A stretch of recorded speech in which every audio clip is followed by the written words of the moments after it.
મિત્રો ધોરણ 10 સામાજિક વિજ્ઞાન પ્રકરણ 8 કુદરતી સંસાધનો ભાગ 4 ટૂંકો પ્રશ્ન છે જમીન એટલે શું અથવા જમીનની સંકલ્પના સમજાવો. તો ભૂપૃષ્ઠ પરના માતૃ ખડક, ભૂપૃષ્ઠ એટલે પૃથ્વીની સપાટી પર, માતૃ ખડકો એટલે કે મૂળ ખડકો, માટીના કણ નીચે રહેલા ખડક અને વનસ્પતિ દ્રવ્યોના મિશ્રણથી. તો માતૃ ખડકો અને વનસ્પતિ દ્રવ્યોના મિશ્રણથી બનતા અસંગઠિત પદાર્થોની સપાટી, અસંગઠિત એટલે છૂટાછવાયા, અથવા એના પદને જમીન કહે છે. એટલે બહુ સિમ્પલ છે કે ભૂપૃષ્ઠ પરના માતૃ ખડક અને વનસ્પતિ દ્રવ્યોના મિશ્રણથી બનેલી અસંગઠિત સપાટી, પદાર્થોની સપાટી અથવા પદને જમીન કહે છે. ઘસારા અને ધોવાણના પરિબળો. હવે ઘસારા અને ધોવાણના પરિબળો કયા કયા? તો આપણે જમીન નિર્માણમાં ખાસી ચર્ચા કરી છે કે ઘસારા અને ધોવાણના પરિબળો એટલે તાપમાનના મોટા તફાવતો, હવા, હિમ, વરસાદ, વનસ્પતિ, પ્રાણીઓ, જીવજંતુઓ, આ બધા ઘસારા કે ધોવાણના પરિબળો ગણાય. એ મૂળ ખડકોને તોડીને એનો બારીક ભૂક્કો કરે છે અને તેમાં વનસ્પતિ અને જીવજંતુઓના વિઘટન, વિઘટન એટલે છૂટું પડવું કે સડવાથી, સડી જવું, એનાથી બનેલા સેન્દ્રિય પદાર્થો ઉમેરાય છે. એટલે ઘસારા અને ધોવાણના પરિબળો મૂળ ખડકોને તોડીને એનો બારીક ભૂક્કો કરે છે. તેમાં વનસ્પતિ અને જીવજંતુઓના વિઘટન કે સડવાથી બનેલા સેન્દ્રિય પદાર્થો ઉમેરાય છે. આ સેન્દ્રિય પદાર્થો યુક્ત બારીક કણો વાળો પોચો ખડક પદાર્થ એટલે જમીન.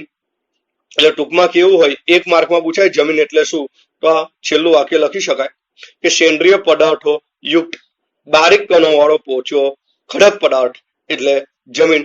આ સેન્દ્રિય પદાર્થો એટલે વનસ્પતિ અને જીવજંતુઓનું વિઘટન કે સડવાથી બનેલા પદાર્થો, એનો જ બારીક કણો વાળો પોચો ખડક પદાર્થ એને જમીન કહે છે. એના પછીનો પ્રશ્ન એની સાથે જ છે, ભારતની જમીનના પ્રકારો કેટલા છે અને કયા કયા છે? આ પ્રશ્ન 1 થી 2 ગુણમાં પૂછી શકાય. તો ભારતીય કૃષિ સંશોધન પરિષદે ભારતની જમીનને કુલ 8 પ્રકારોમાં વહેંચી છે. મિત્રો 1 ગુણની અંદર આ વિકલ્પમાં અથવા 1 ગુણના પ્રશ્નમાં પૂછી શકાય કે ભારતીય કૃષિ સંશોધન પરિષદે ભારતીય જમીનને કેટલા ભાગમાં વહેંચી છે, કયા કયા? તો ભારતીય કૃષિ સંશોધન પરિષદે ભારતની જમીનને કુલ 8 પ્રકારોમાં વહેંચી છે. જેમાં કાપની જમીન, કાળી જમીન, રાટી જમીન, પર્વતીય જમીન, રણ પ્રકારની જમીન, લેટેરાઇટ જમીન, જંગલ પ્રકારની જમીન અને દલદલ કે પીટ પ્રકારની જમીન, એ કુલ 8 પ્રકારો ગણી શકાય. તો ફરીથી કાપની જમીન, રાટી કે લાલ જમીન, કાળી જમીન, લેટેરાઇટ એટલે કે પડખાઉ જમીન, રણ પ્રકારની જમીન, પર્વતીય કે પહાડી જમીન, જંગલ પ્રકારની જમીન અને દલદલ કે પીટ પ્રકારની જમીન. દલદલ એટલે કાદવ કીચડ વાળી જમીન. તો આ રીતે જમીનના કુલ 8 પ્રકારો પાડવામાં આવ્યા છે. નવો પ્રશ્ન લઈએ, કાપની જમીન વિશે નોંધ લખો અથવા ભારતમાં કાપની જમીન ક્યાં ક્યાં આવેલી છે, કાપની જમીનના લક્ષણો જણાવો. મિત્રો કાપની જમીનના લક્ષણો પરીક્ષામાં 2 ગુણમાં પૂછી શકાય, બહુ મહત્વનો પ્રશ્ન છે. શરૂઆત કરીએ જવાબની. ભારતમાં કાપની જમીન ભારતના કુલ ક્ષેત્રફળના એટલે કે કુલ જમીન વિસ્તારના લગભગ 43% ક્ષેત્રફળમાં ફેલાયેલી છે. 1 ગુણનો આ પ્રશ્ન બની શકે કે ભારતમાં કાપની જમીન કુલ જમીન વિસ્તારના કેટલા ટકા ભાગમાં પથરાયેલી છે? તો 43% ક્ષેત્રફળમાં પથરાયેલી છે, ફેલાયેલી છે. હવે આ કાપની જમીન ક્યાં આવેલી છે? તો બીજો મુદ્દો જોઈએ.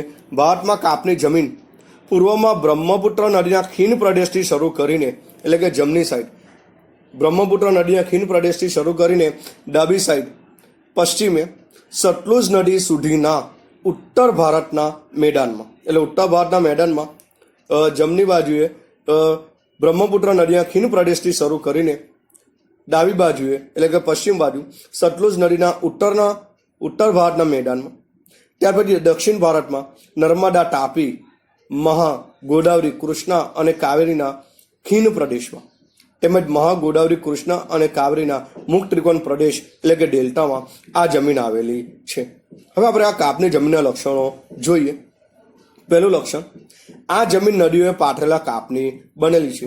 ઉપર ક્યાં ક્યાં આવેલી છે એમાં વાત કરેલી છે કે બ્રહ્મપુત્ર નદી જે સતલુજ છે એ નદીઓએ પાથરેલા કાપમાં, ત્યાર પછી દક્ષિણ ભારતની અંદર નર્મદા, તાપી, મહા, ગોદાવરી, કૃષ્ણા અને કાવેરી વગેરે નદીઓએ પાથરેલા કાપથી આ જમીનનું નિર્માણ થયેલું છે. તેમાં પોટાશ, ફોસ્ફરિક એસિડ અને ચૂનાનું પ્રમાણ તો વધુ છે, પણ નાઇટ્રોજન અને હ્યુમસનું પ્રમાણ ઓછું હોય છે. હ્યુમસ એટલે રજકણો, તો નાઇટ્રોજન અને હ્યુમસનું પ્રમાણ એમાં ઓછું હોય છે.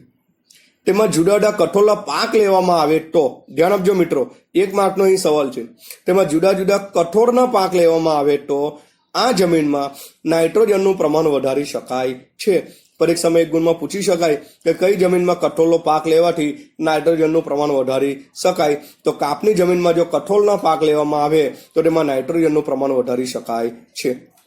હવે કાપની જમીનમાં કયા કયા પાક લઈ શકાય, તો ઘઉં, ડાંગર, શેરડી, શણ, કપાસ, મકાઈ, તેલીબિયા વગેરેના પાક લઈ શકાય છે. ઘઉં, ડાંગર, શેરડી, શણ અને કપાસ, મકાઈ તેમજ તેલીબિયાના પાક કાપની જમીનમાં લઈ શકાય છે.